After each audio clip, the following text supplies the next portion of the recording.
Samara Amani, apa kabar? Hai, baik dong. Luar biasa. Alhamdulillah Gimana baik. puasanya lancar?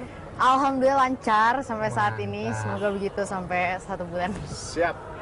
Semoga semuanya berjalan dengan lancar dan tambah Amin. berkah lah ya. Amin. Oke, siap. Samara Amani. Jadi selain sibuk nge-tweet sama nulis artikel, sekarang saya dengar bahkan saya lihat sudah mulai jadi pembicara. Ya. Pembicara untuk siapa sebetulnya? Well, sebenarnya Ngomongin apa? pastinya ngomongin politik kan, Oke, karena nggak memang mungkin ngomongin topik motor ya. Iya. Beda jauh. Oke. Pasti ngomongin politik dan Ya. pastinya ngomongnya sama anak-anak muda. Karena kan emang menurut aku ini lagi momentumnya banget nih buat anak-anak muda untuk terjun ke politik.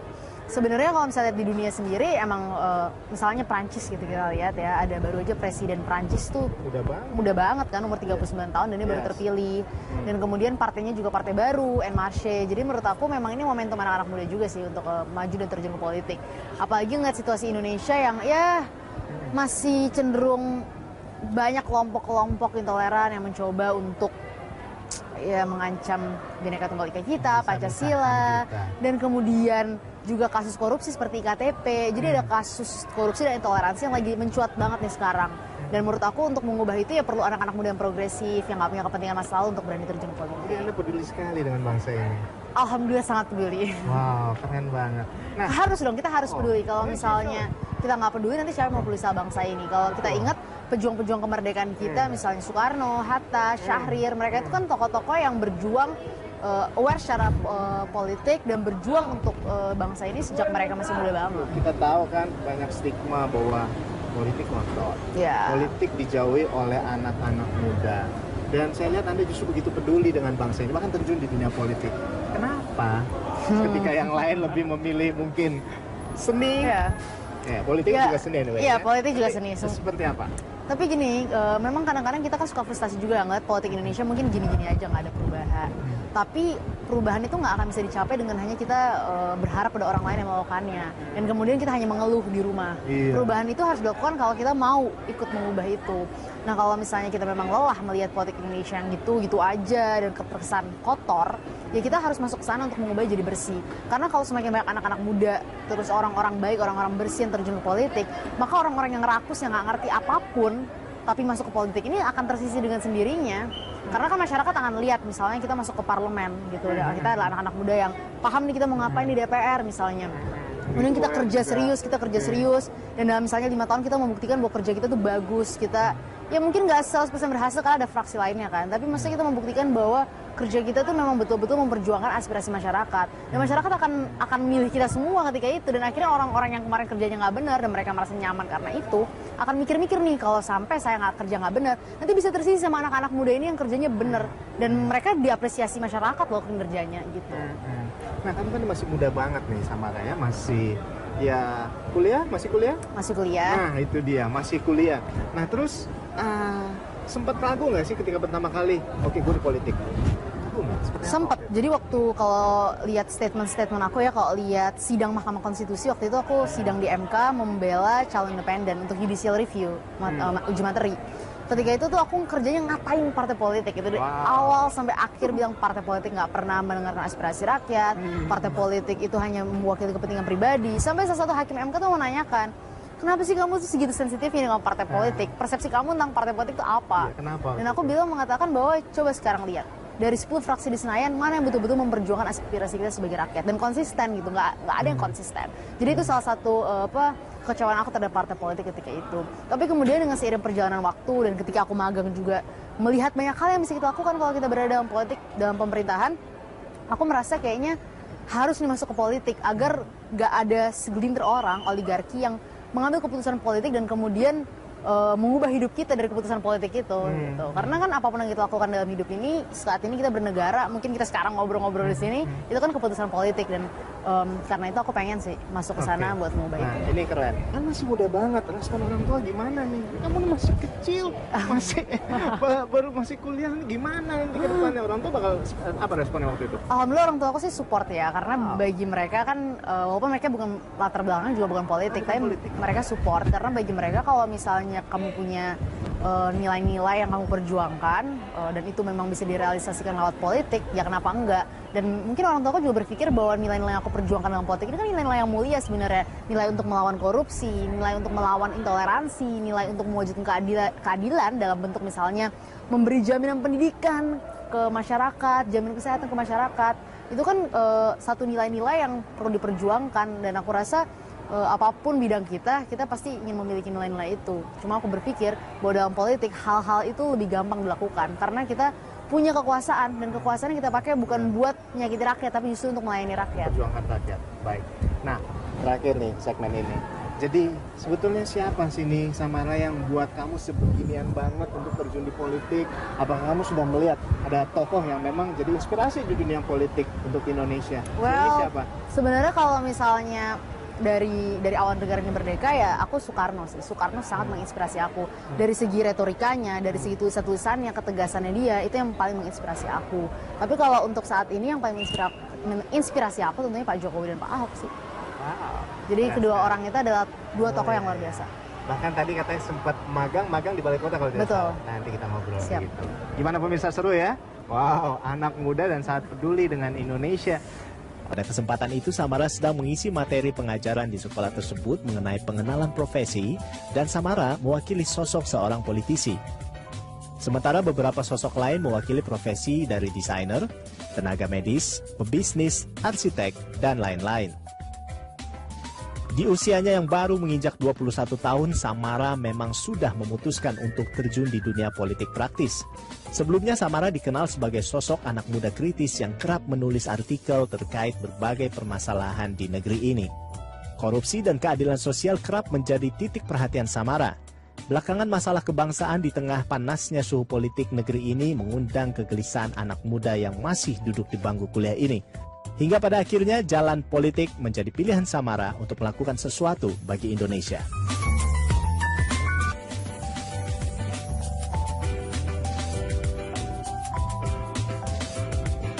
Oke, nah tadi saya janjikan kita bakal ngomongin soal waktu magang di Balai Kota. Yes. Nah, bisa diceritain tuh berapa lama waktu itu? Waktu itu sih magangnya 4 bulan ya di Balai Kota, dari bulan Januari 2016 sampai bulan April 2016 waktu itu. Magangnya di bidang perizinan. Bidang perizinan? Dinasnya sih sekarang udah jadi Dinas Penanaman Modal dan Pelayanan Terpadu Satu Pintu. Oh, yang satu pintu itu ya? Iya, oke, yang ada di setiap kelurahan, kecamatan, dan kantor wali kota itu.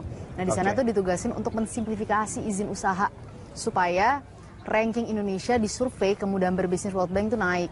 Karena izin usaha di Jakarta tuh kontribusinya hampir 78% dalam bidang izin memulai usaha dan izin mendirikan bangunan usaha. Dan akhirnya alhamdulillah sih, waktu itu dalam kurun waktu 4 bulan kita bisa simplifikasi izin memulai dan membangun usaha itu dari 165 hari sampai ke 43 hari dan 6 jam. Oke. Dan ketika itu ternyata di bulan Oktober kemarin tahun 2016 survei kita di World Bank naik Indonesia khususnya untuk yang starting business itu yang memulai usaha itu naik sampai 16 peringkat. Maka itu adalah salah satu momen yang menurut aku adalah momen-momen di mana nggak ada uang yang bisa bayar gitu. Karena memang sebagai staf magang aja kita bisa berkontribusi seperti itu. Bayangin kalau misalnya kita punya jabatan yang lebih tinggi lagi. Ya. Nah, jadi selama 4 bulan tadi selain momen yang tadi naik ke 16 peringkat, apalagi momen-momen yang buat kamu tuh nggak bisa lupa dan akhirnya ini apa ya momen politik kamu untuk move gitu, seperti apa? Ya itu salah satunya kan ketika naik 16 peringkat dan kemudian banyak orang-orang yang merasa terbantu ya izin karena puas lah ya. Orang puas dan kemudian lihat survei kepuasan masyarakat itu sampai 90% dan kemudian kalau misalnya kita pergi survei ke salah satu kelurahan mereka pada bilang kayak iya sekarang izinnya udah mudah Mbak. Itu kan sesuatu yang buat kita seneng banget. Wah ternyata kerja kita itu membuahkan hasil yang sangat bermanfaat bagi masyarakat, bagi orang banyak gitu. Dan salah satu momen lain yang penting juga menurut aku yang kayak aduh harus terjun ke politik ini adalah masalah ini sih, masalah toleransi yang menurut aku sangat mengancam negara kita ini. Jadi kita harus tetap menjunjung tinggi toleransi ini di Indonesia. Kita ini kan harus sadar bahwa Pancasila itu adalah perekat kita dari Sabang sampai Merauke. Tapi kenyataannya sekarang ada aja orang-orang yang mau mengancam Pancasila itu dengan embel-embel khilafah, embel-embel syariah gitu. Dan menurut aku sih sebenarnya Pancasila itu sudah cukup syar'i gitu karena nilai-nilainya nggak ada yang bertentangan dengan syariat Islam. Kalau memang itu bertentangan dengan syariat Islam pasti kiai-kiai kita zaman dulu sudah pasti menolak. Toh akhirnya mereka menyetujui kesepakatan bersama ini. Dan itu harus tetap kita pertahankan. Karena kalau sampai Pancasila ini nanti diubah ideologinya, maka yang terjadi adalah pemisahan-pemisahan daerah-daerah lain. Misalnya kalau misalnya ideologi diganti Islam, yang bisa Papua, bisa Bali, bisa kemudian NTT dan lain-lain. Dan itu harus jadi perhatian serius kita, karena ketika kita sudah memutuskan bernegara sebagai negara Indonesia dan kemudian Pancasila, Bhinneka Tunggal Ika, Undang-Undang Dasar 45 kita jadikan sebagai dasar kita bernegara, kita harus ingat bahwa perbedaan itu sudah tidak ada dalam konteks bernegara. Kita menjadi satu, perbedaan itu melebur. Bahwa yang dinilai bukan lagi suku kita, etnis kita, ras kita atau agama kita, tapi yang dinilai adalah seberapa besar kontribusi kamu untuk negara ini. Baik. Nah, sebelum lebih jauh ke sana, nah saya mau balik lagi ke soal yang di balai kota. Iya. Nah, jadi kan Anda waktu itu di dalam, apakah Anda melihat apa sosok pemimpin yang seperti apa sih yang sebetulnya? Well, sebenarnya kan waktu itu melihat Pak Ahok kerja, dan menurut aku kinerjanya cukup baik ya. Dia kerja keras dari pagi banget sampai malam, dan kemudian semua rapat-rapat yang ada itu dia upload ke YouTube gitu, sangat transparan. Dan yang menurut aku sangat patut sangat diapresiasi adalah ketika kita rapat terkait halnya simpel, hanya membuat sosialisasi izin usaha dengan kompetisi video. Kemudian kita bawa itu ke Pak Ahok, dan Pak Ahok tuh merapat dengan kita anak-anak yang bocah-bocah ini, anak-anak muda ini, yang magang, yang usianya 19-20 tahun, ketika itu aku 19 tahun gitu. Kemudian mendengarkan kita bicara, kemudian dia bilang, oke, saya setujui semua pendapat kalian, saran kalian, karena ini bagus, kasih tahu aja apa yang bisa dibantu. Jadi kita langsung merasa, wow, seorang gubernur DKI Jakarta meminta saran kepada anak 19-20 tahun, dan dia menganggap saran kita itu bagus dan bermanfaat bagi masyarakat. Jadi itu patut diapresiasi. Dia nggak merasa paling senior, merasa paling pinter. Dan kita sebagai anak muda juga senang karena wah, termotivasi nih, kita aja bisa bantu gubernur DKI. One day kenapa kita nggak jadi kayak dia juga gitu. Keren. Nah, kemarin yang saya lihat juga di Instagram ini lucu nih, ketika semua orang memberikan bentuk apresiasi, bentuk terima kasih melalui karangan bunga kepada Bapak Ahok. Nah, waktu itu akhirnya, tapi justru Pak Ahok memberikan bunga ke Samara. Iya. Bisa diceritain seperti apa waktu itu? Sebenarnya sih ketika itu aku baru saja memberikan buku curhat perempuan ke Pak Ahok ya ketika itu, dan kemudian dia menanyakan mau terjun ke politik ya, dan aku bilang iya Pak, saya sebentar lagi akan deklarasi menjadi salah satu pimpinan dari partai politik yang baru, partai politik yang muda. Dan kemudian Pak Ahok mengatakan wah keren, itu udah benar gitu ya, udah saya doakan lah. Dan kemudian nggak lama setelah itu Pak Ahok memberikan kenang-kenangan berupa bunga ke The Hook waktu itu, salah satu tempat yang aku deklarasi di sana. Dan kemudian di situ ditulis selamat untuk Samara Ani, semoga banyak yang mengikuti jejaknya di politik. Karena dia bilang juga dalam videonya dia bahwa yang namanya masuk politik itu kan memberikan perlawanan terhadap orang-orang yang mau merenggut hak rakyat, yang tidak mau bekerja tulus untuk melayani rakyat. Keren. Jadi ini bentuk motivasi Pak Iya, Ahok motivasi beliau. terhadap, Karena beliau percaya ya. bahwa mengubah negara ini tidak bisa dilakukan oleh dia sendiri, tapi harus dilakukan oleh banyak anak-anak muda. Gak mungkin dong satu orang mengubah negara yang begitu besar seperti ini. Dan masa depan bangsa ini adalah di anak-anak muda. Oke, baik. Samara, jadi menurut kamu nih sebetulnya apa sih permasalahan di Indonesia yang perlu sesegera mungkin dibenahi? Seperti yang tadi aku bilang, masalah intoleransi, masalah korupsi, itu dua hal yang sangat krusial dan sangat fundamental. Korupsi itu membuat kita sulit membangun sesuatu yang bermanfaat bagi masyarakat. Dengan korupsi misalnya, IKTP misalnya, hal yang simpel aja gitu, itu kan adalah data masyarakat kita, sampai sekarang nggak selesai-selesai. Dan kalau misalnya semua uang dikorupsi, ya mungkin nggak akan ada konektivitas antar daerah, padahal pembangunan infrastruktur itu kan sangat penting. Misalnya itu memotong logistik barang-barang yang ada. Dengan uangnya dikorupsi, kita nggak bisa bangun apapun. Akhirnya harga-harga tetap melambung tinggi. Kemudian juga intoleransi, karena selain korupsi yang sangat mengancam dan akan menyusahkan rakyat kita akan terus hidup dalam kemiskinan dengan korupsi itu. Intoleransi tidak akan membuat kita maju selangkah pun, karena ketika negara-negara lain misalnya sudah memperdebatkan tentang teknologi terbarukan apa yang cocok untuk negaranya, misalnya energi apa supaya kita tidak hanya menggunakan minyak. Dalam kasus intoleransi, kita hanya memperdebatkan apakah dasar negara kita sudah tepat, apakah kita ini cocok sebagai negara yang beragam. Padahal itu sesuatu yang tidak perlu lagi diperdebatkan. Kita sudah memutuskan bernegara dengan Pancasila, final dengan Bhinneka Tunggal Ika, kenapa harus diperdebatkan? Lebih baik kita fokus menatap hal-hal yang lebih penting untuk bangsa ini ke depan. Wow, luar biasa Samara. Kita sekarang duduk aja dulu ya biar lebih santai. Ya. Anyway, ini kan masih millennials ya. Ya. Masih suka hangout gak sih? Apa ngurusin partai doang? Oh enggak kok, masih suka. Aku sih sebenarnya bukan tipe anak yang suka jalan-jalan sih emang. Oh gitu? Jadi sukanya kalau lagi bosan-bosan paling nonton film atau baca buku. Ke bioskop? Ya kalau misalnya ada film yang bagus sih, kalau nggak nonton di laptop aja streaming. Oke, nonton soal ngomongin soal film. Film apa yang paling disuka hari-hari ini? Kartini bagus. Kartini, oke. Musik, suka musik ya? Aduh, aku tuh paling nggak up to date soal musik. Teman-teman aku kan suka ngeledekin aku tuh. Jangan-jangan kamu ngertinya lagunya cuma Indonesia Raya ya? Karena saking nggak up to date banget soal musik gitu. Parah. Jadi musik agak film lah, lebih ke film Iya, lah lebih ya. film lah, oke, film. Idola? Idola di film. Idola, boleh di dunia seni siapa? Kalau Kalau- politik kan Soekarno Oke, ya. gitu ya. sebenarnya Soekarno juga bisa didolakan dalam bidang seni, tapi sebenarnya benar-benar. Dia lukis juga ya ya? dia Oke, melukis. sip. Tapi kalau misalnya untuk artis Indonesia sih aku suka Reza Rahadian sih, Ah. atau Mas Adi MS, aku suka sama dia. ADLS. Oke, gue juga suka sih kemarin. Suka lah, maksudnya suka sama dia. Kalau Reza Rahadian dia bisa main semua film, Ah. apapun tokohnya Reza lah tokohnya. Oke, baiklah. Sip, Samara, balik lagi ke politik nih. Nah, jadi kan kamu nih kan ada garis keturunan Arab ya? Yes, Tapi tumbuh besar di Indonesia, betul. which is beragam. Bagaimana Anda melihat hal ini?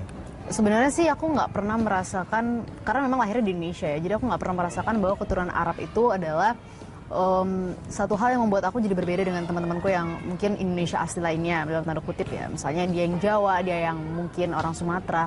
Ya aku sebagai keturunan Arab kan juga lahir sama-sama di sini. Sama teman-teman yang keturunan Tionghoa kan juga lahir di Indonesia di sini. Dan ketika kita lahir di sini ya pasti kita merasa sama memilikinya terhadap negara ini dengan teman-teman kita yang mungkin orang Jawa, orang Sumatera, orang Papua dan lain-lain. Ini negara kita bersama, jadi nggak perlu dikotak-kotakan karena keturunan Arab, karena keturunan Tionghoa, atau karena mungkin dia memang orang Jawa, orang Sumatera, itu nggak penting lagi. Karena yang paling penting apa yang kita bisa berbuat bagi negara ini gitu. Nggak penting juga jadi orang Jawa, jadi orang Sumatera kalau nggak berbuat apapun. Yes. Sama juga nggak penting jadi keturunan Arab, nggak penting jadi keturunan Tionghoa, tapi kalau kontribusi kita tuh nol bagi negeri ini. Nah, ya. Apa yang membuat kamu begitu cinta dengan Indonesia? Ya karena ini rumah kita bersama, kita lahir di sini, kita dibesarkan di sini. Kalau misalnya kita punya rumah, tentu kita nggak mau membakar rumah kita sendiri. Yes. Kita nggak mau ada apa-apa terhadap rumah kita. Yes. Dan kita analogikan Indonesia seperti rumah kita. Saya pribadi nggak mau, aku nggak mau lihat Indonesia terbakar oleh orang-orang yang memang tidak pernah menganggap ini rumahnya. Jadi kan Indonesia ini mengalami bonus demografi. Jadi kedepannya akan banyak sekali anak-anak muda di negeri ini. Dan bagaimana Anda melihat hal ini? Ya itu justru kekuatan kita ya, tapi kekuatan itu kan harus juga disertai dengan gimana ya, kekuatan itu tuh jangan diartikan bahwa oke, itu kekuatan kita dan kita akan menjadi hebat karena semata-mata bonus demografi itu. Tapi kalau misalnya negara kita ini begini terus, misalnya perdebatannya masih seputar ideologi bangsa, itu tidak akan menjadi kekuatan loh. Ngomongin agama. Iya, masih kan? ngomongin isu SARA, itu tidak akan menjadi Iya. kekuatan. Dan yang paling aku khawatirkan adalah anak-anak muda ini terkontaminasi unsur-unsur yang masih aja membahas soal isu SARA gitu. Jadi kekuatan bangsa kita di mana banyak anak mudanya ini banyak, harus kita penuhi dengan unsur-unsur misalnya sosial dan kemudian ya sesimpel kamu mau kalau misalnya nggak usah di politik, misalnya kamu jadi dokter, misalnya kamu jadi arsitek, kamu jadi insinyur, kamu jadi pengacara, kamu jadi artis, aktor, apa yang kamu bisa perbuat untuk Indonesia gitu. Karena apapun bidang kita, pada akhirnya kita harus ada kontribusi dong buat negara Betul, ini gitu. betul. Dan itu bisa lewat manapun, tapi itu goal kita bersama gitu. Itu yang paling penting gitu. Nah, tapi kekuatan anak muda ini kalau misalnya dibiarkan dan kemudian kita biarkan saja unsur-unsur Nggak diarahin yang intoleran itu merasuki Betul. mereka, maka justru jangan-jangan itu bukan kekuatan, tapi justru akan menjadi malapetaka buat kelemahan kita. Ya, baik. Keren.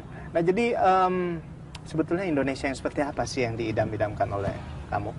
Sebenarnya Indonesia yang politisinya tuh dipenuhi oleh anak-anak muda Yes. dan kemudian mereka punya semangat yang jelas tentang Indonesia. Kalau misalnya masuk ke DPR, masuk menjadi cita-cita menjadi gubernur, menjadi wali kota, jadi presiden, itu mereka tahu apa yang mereka mau lakuin gitu. Misalnya mau jadi gubernur, oke, saya jadi gubernur, saya pengen bikin semua rakyat misalnya Jakarta gitu. Yeah. Bisa merasakan pendidikan gratis, kesehatan gratis. Misalnya saya pengen Indonesia jadi welfare state gitu. Jadi itu penting, ada goal seperti itu. Dan kalau misalnya yang penuh seperti itu adalah anak-anak muda yang progresif, Indonesia akan bisa jadi seperti itu. Indonesia akan jadi negara yang bersih. Dan mungkin juga indeks persepsi korupsi kita juga akan jadi salah satu yang paling terendah. Dan kemudian kita juga akan menjadi negara yang toleran karena kita akan lebih sibuk membahas tentang isu-isu apa yang dibutuhkan Betul. masyarakat dibandingkan Karena isu-isu memang kita dasar sangat beragam negara. juga kan ya. Nah, paling terakhir nih, Samara. Jadi apa yang mau kamu sampaikan terhadap anak-anak muda sekarang yang mungkin lagi nonton ini, agar mungkin bisa lebih peduli lagi terhadap kondisi bangsa, atau mungkin yang pengen terjun di dunia politik dan lain sebagainya, apa pesan kamu? Nah, kalau menurut aku begini, kalau kalian memang sayang sama Indonesia, kalian memang peduli sama Indonesia, maka kalian harus lebih peduli terkait politik. Kalian harus lebih sering baca berita, kalian harus pahami masalah-masalah apa aja yang dihadapi bangsa kita. Karena apapun yang kita rasakan hari ini adalah keputusan politik. Jangan sampai misalnya kita duduk di sini sekarang bisa fun gini aja, itu direnggut karena perubahan ideologi dasar negara gitu. Jadi itu penting untuk kita terus mengawasi ini. Dan jangan pernah takut untuk bicara, karena kalau bukan kita yang bicara lalu siapa lagi gitu. Jangan pernah takut juga untuk berkontribusi lebih bagi negara ini, karena kalau misalnya tidak ada yang mau berkontribusi bagi negara ini, maka lama-lama negara kita akan hancur, bisa jadi Suriah, bisa jadi Afghanistan gitu. Dan kemudian yang lebih penting lagi, jangan takut juga untuk terjun ke politik karena merasa masih muda. Karena ingat, semua orang yang memperjuangkan kemerdekaan bangsa ini dimulai dari muda. Soekarno, Hatta, Syahrir itu berpolitik sejak muda, bukan ketika mereka tua. Umur mereka ketika 40 tahun, ketika 30 tahun, mereka sudah menjadi presiden, menjadi wakil presiden, sudah menjadi perdana menteri. Jadi kita memulai dari muda, dan ketika nanti kita sudah tua, lebih baik kita kembali menjadi negara